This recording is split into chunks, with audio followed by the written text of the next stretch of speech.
Hello, just me again, your friendly neighborhood doula, sleep coach, breastfeeding counselor, parenting help, etc., etc. I am really excited for tonight's live. If you haven't been watching with us throughout the week, we have been doing a whole series that we're getting close to wrapping up. We're almost done with this one, but we're doing a series about fostering emotional health in our kids. It's a theme that has come up again and again and again in this group in various different ways. And so one of the needs of this community is learning how to develop emotional awareness, emotional intelligence, and really just make connections with our kids that last so that they grow up to be really amazing humans instead of really big assholes. Hey, Christy, I'm so happy to see you. I miss you. I hope you're doing okay, so tonight we're talking about an alternative to timeout. It's called time in. And bear with me, because a lot of times when you first hear about time in, it can sound counterproductive, counterintuitive. So when your little one is acting out, when they're throwing a tantrum, when they're really upset, our instinct is to do what we probably were raised with, which is one of two things for the majority of people: timeout or some sort of physical spanking, a pop on the mouth, something like that. Oh, good, Christy. I'm so glad you're doing well. But those things don't necessarily work. Think about how many times you try to implement timeout, and rather than your child standing in the corner with their face against the wall or in the timeout chair, rather than them really sitting there and doing any, like we tell them, think about what you've done and what you're going to do better. They're not doing that. They're like, I wonder what I'm going to have for lunch today, and I like peanut butter, and oh, I forgot that I put that toy under my pillow. I need to go get that. Like, they're not thinking about their behavior. They're not reflecting, and that's because they can't. Do you remember how we talked about the prefrontal cortex, that front part of their brain that's logic and reasoning and foresight and being able to think ahead from their consequences? Our kids don't have that, especially when we're talking toddlers and preschoolers. It doesn't really exist. So when we put them in timeout, what are we really doing? We're isolating them. And when you isolate somebody, you don't teach them a lesson necessarily. You just teach them that when they do something that someone else doesn't like, then they get shamed and abandoned. And those words might sound a little extreme, abandoned. It may come across harsh, but really that's the message that gets internalized. Our brains don't really understand nuance of those kinds of things. They understand lots of nuance and shades of meaning, but when it comes to, I did something wrong and now I'm being isolated, our brains are going to interpret that as abandonment. And even from young ages, that can set us up for real mild traumas related to abandonment. One of the things that a lot of kids struggle with is called emotional abandonment. So where they weren't really physically abandoned, they had parents who loved them. They had a family who was plugged in.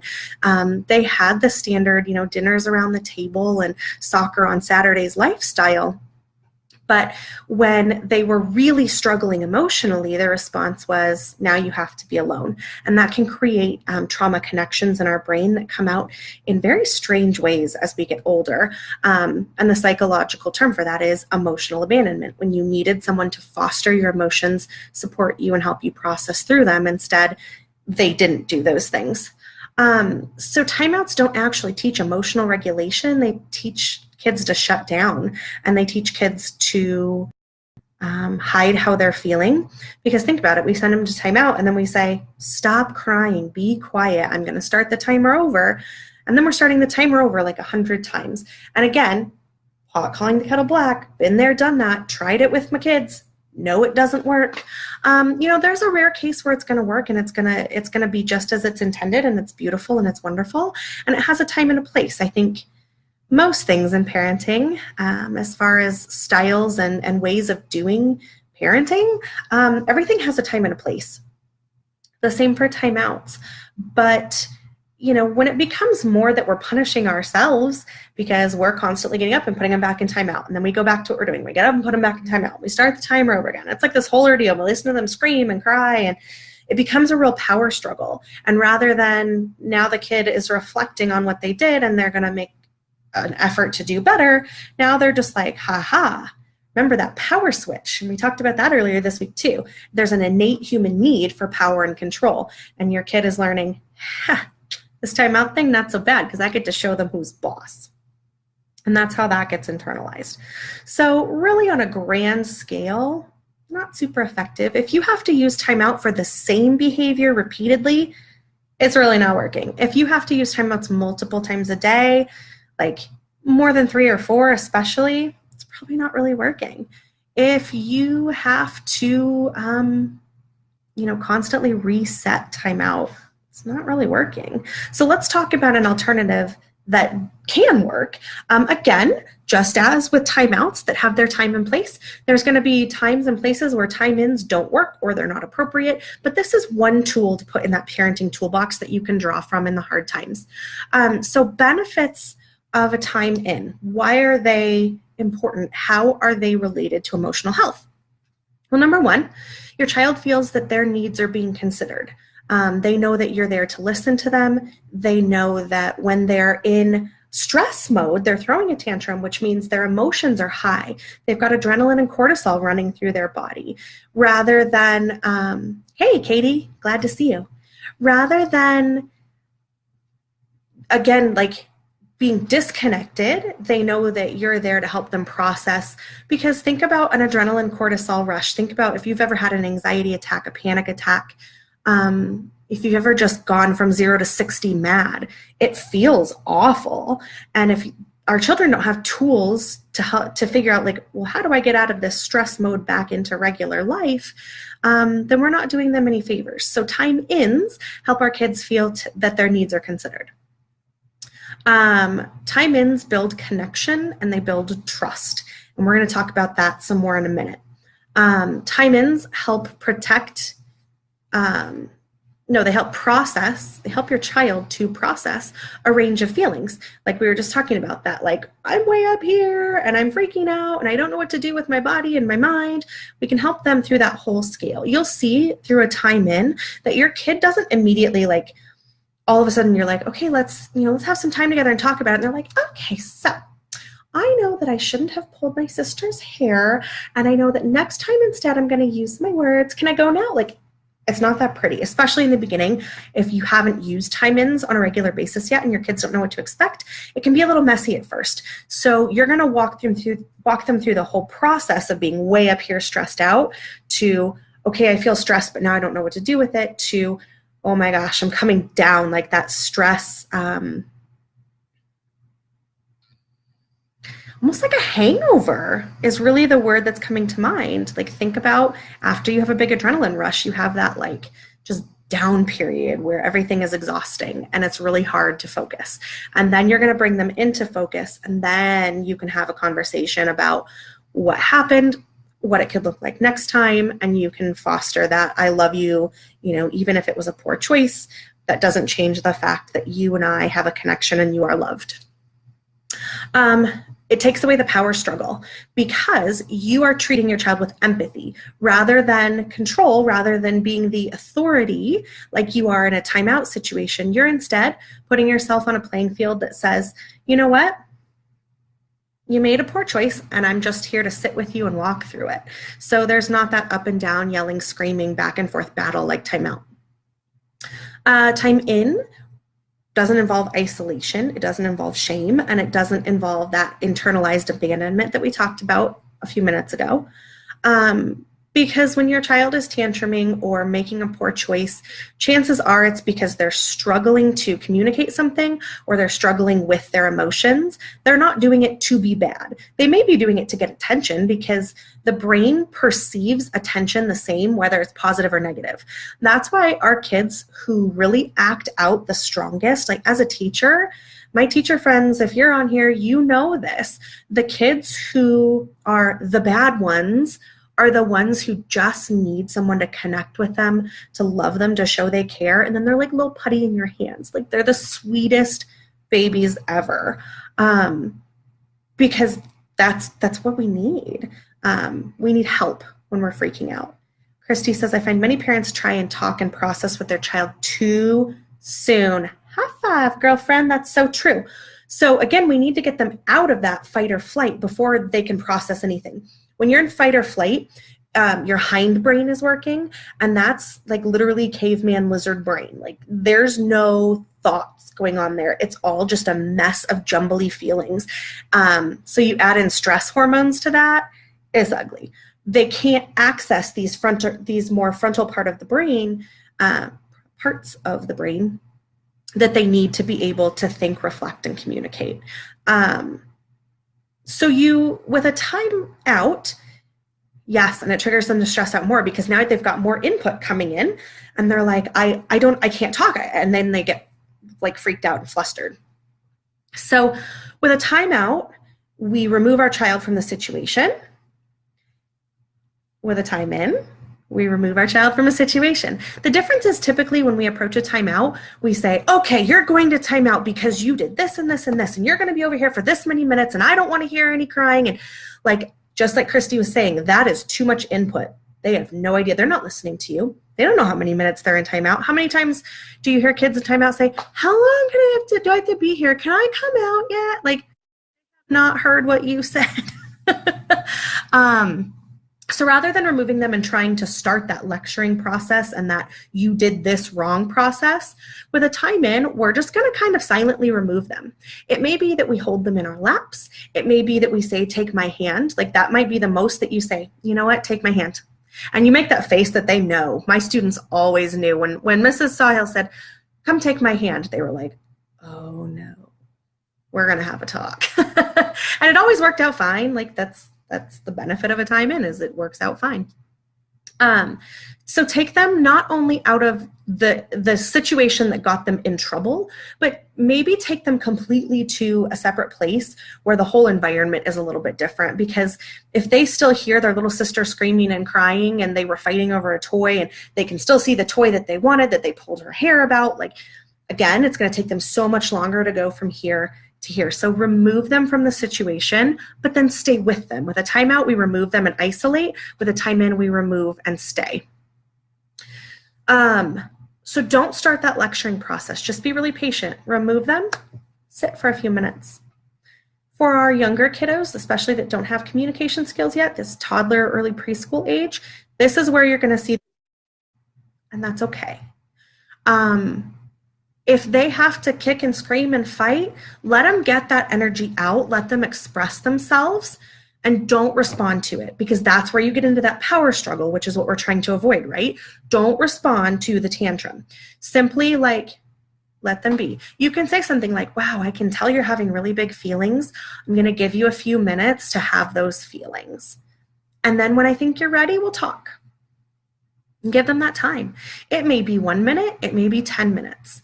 Whatever it takes, because every child is different, every situation is different. When I'm having a good cry, sometimes I need to cry for 2 minutes and then I'm like, all right, move on with my day.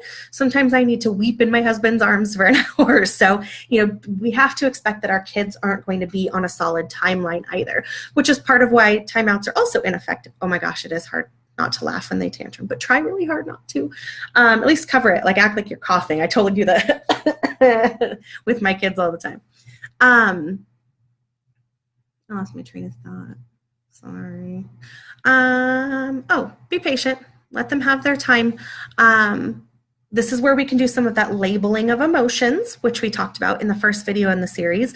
Oh my gosh, it looks like you are really frustrated. I'm going to let you have a minute to feel frustrated, and then we can talk about it. And when you see them start to calm down, it's a good time to say, are you ready to talk? And let them guide that. Some kiddos won't tantrum.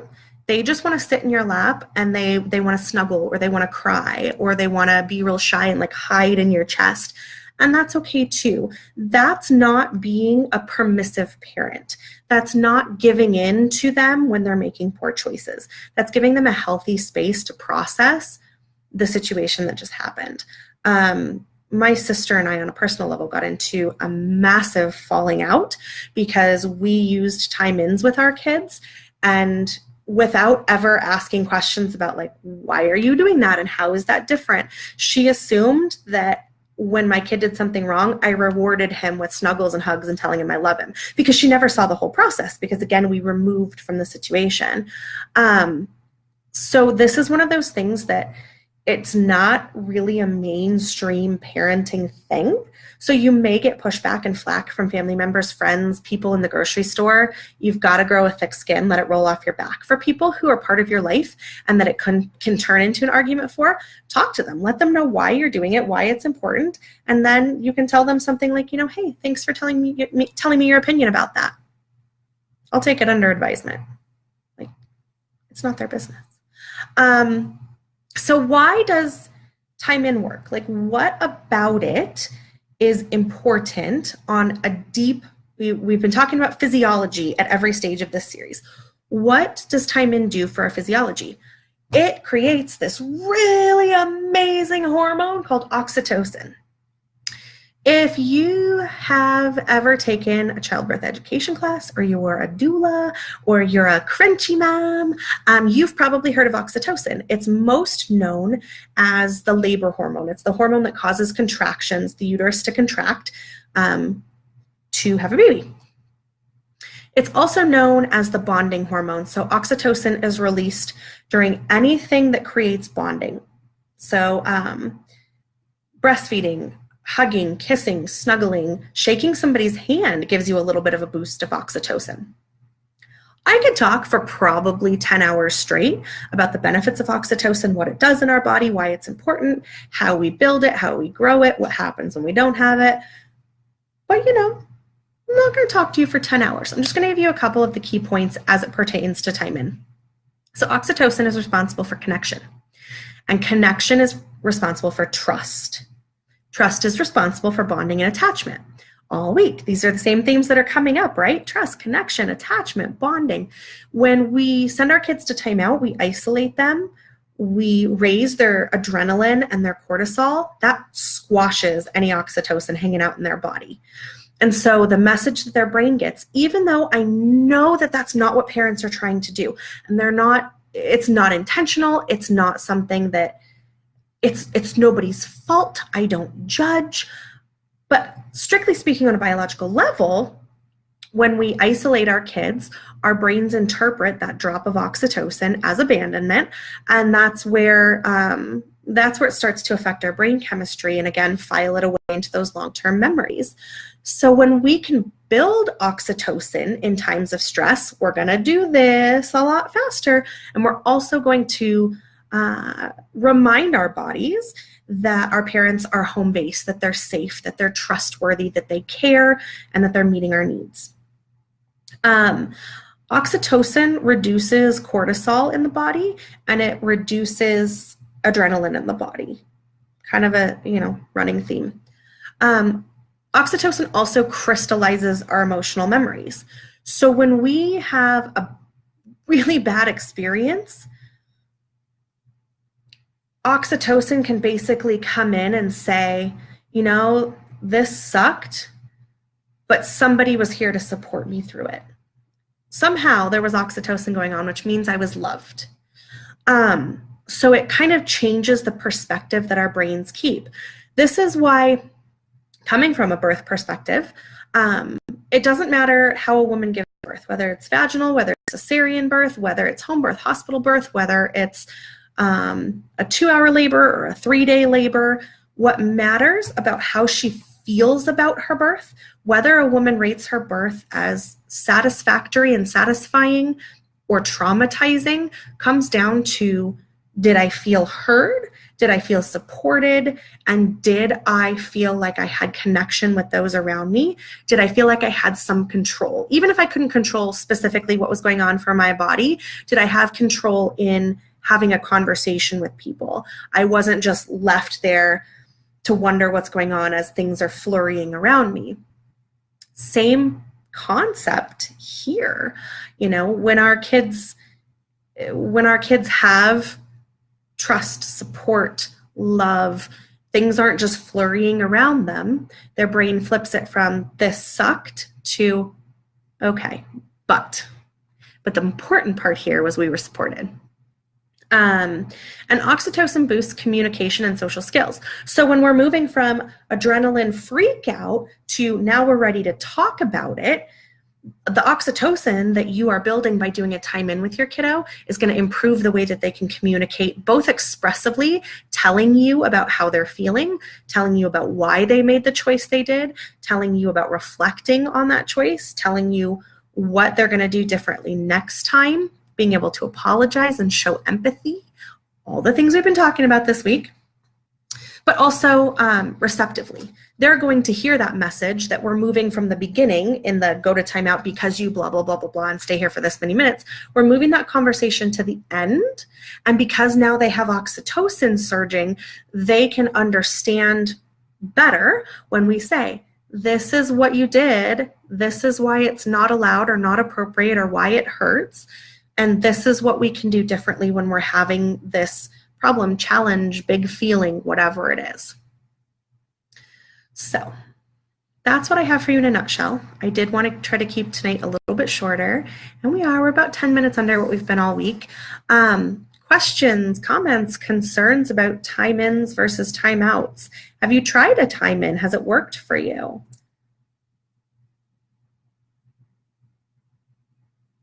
No, there's a delay, giving you a minute. As always, if you're catching the replay here, make sure to leave me some thoughts. What do you think about time-ins versus time-outs? Do you have questions? You can post them in the comments. You can send me a private message. You can email me at info@phoenixfamilybirth.com, and I'm happy to walk you through anything that you need to know about timeouts versus time-ins, or if there's anything in tonight's segment that you want more clarification about or more information, that's what I'm here for. Okay? I hope you have a super fantastic Friday night and a really great week. So if I move her somewhere else to do a time in, am I supposed to restrain her there? How do I keep her in that space so she knows something is happening? Good question. So sometimes you can use a time in walking. You can say, take my hand, and you can just go for a short walk. Sometimes, yes, it's restraining. And when it is that case, like if they are tantruming to the point where they're going to hurt themselves, or they're trying to run away and run back into the situation that you just removed them from, so we frame it as, hey, come sit with mommy for a minute. I know that you're having a really big feeling, and I want to help you work through that before we go back to playing. And if you are having to kind of hug and physically restrain them, just keep your voice really level, be really empathetic, and don't sugarcoat it and lay it on. Oh, you are so sad, poor baby. Really just talk to them like you would talk to a person. Yeah, you're having a really big feeling right now. I can tell you're really sad. So I'm going to sit here with you while you're sad, and we can talk about it in a few minutes. Sometimes if it involved another person, like there was hitting or kicking or hair pulling or taking toys away, something like that, you can say, I'm going to hold you for a few minutes, because just like I won't let somebody hurt you, I can't let you hurt so-and-so. And you can repeat that a few times, because again, that first time, they may not get that message, but as you repeat and they start to calm down, they will internalize it. Does that make sense and answer your question, Katie? And it doesn't have to be restraining. Sometimes, if you do timeouts where you normally say go to your room, go to their bedroom with them, sit on the bed. Ask them to show you their favorite stuffed animal for a minute. And then you can bring that conversation back around to, do you remember why we're in here? Why do you think mommy pulled you into your room? Then they can start to reflect. Haha, if it's hitting you or pulling your hair, how do you do a time in? Same way. Just in this case, you're just going to hold her hands, and you can just give her a big hug. You can cross her arms and kind of if she's sitting in your lap. My kiddos are all in bed, or I would demonstrate. One moment.